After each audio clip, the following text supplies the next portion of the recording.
Esther 1:1-22. Now it came to pass in the days of Ahasuerus. This is Ahasuerus which reigned from India even unto Ethiopia, over 127 provinces, that in those days, when the king Ahasuerus sat on the throne of his kingdom, which was in Shushan the palace, in the 3rd year of his reign, he made a feast unto all his princes and his servants, the power of Persia and Media, the nobles and princes of the provinces, being before him, when he shewed the riches of his glorious kingdom, and the honor of his excellent majesty many days, even 180 days. And when these days were expired, the king made a feast unto all the people that were present in Shushan the palace, both unto great and small, 7 days. In the court of the garden of the king's palace, where were white, green, and blue hangings, fastened with cords of fine linen and purple to silver rings and pillars of marble. The beds were of gold and silver upon a pavement of red and blue and white and black marble. And they gave them drink in vessels of gold, the vessels being diverse one from another, and royal wine in abundance, according to the state of the king. And the drinking was according to the law, none did compel, for so the king had appointed to all the officers of his house, that they should do according to every man's pleasure. Also Vashti the queen made a feast for the women in the royal house which belonged to King Ahasuerus.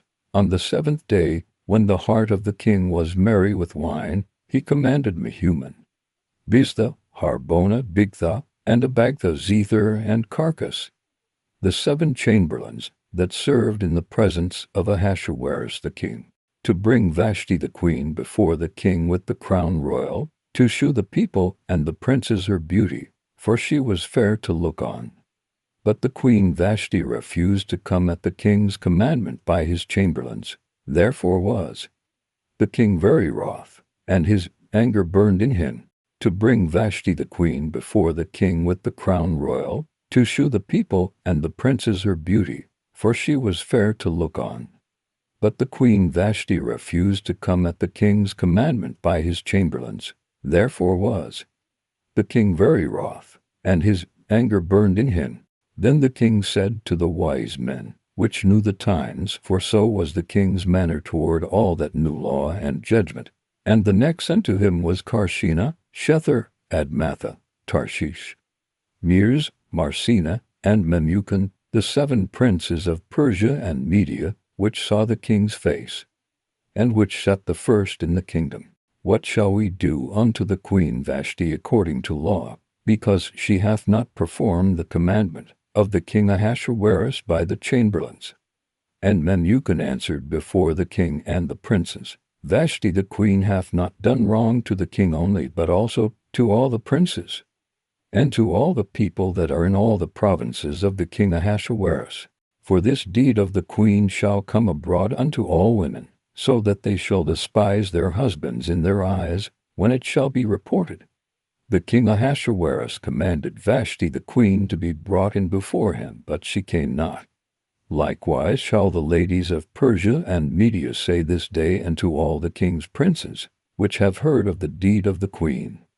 Thus shall there rise too much contempt and wrath. If it please the king, let there go a royal commandment from him, and let it be written among the laws of the Persians and the Medes, that it be not altered, that Vashti come no more before King Ahasuerus.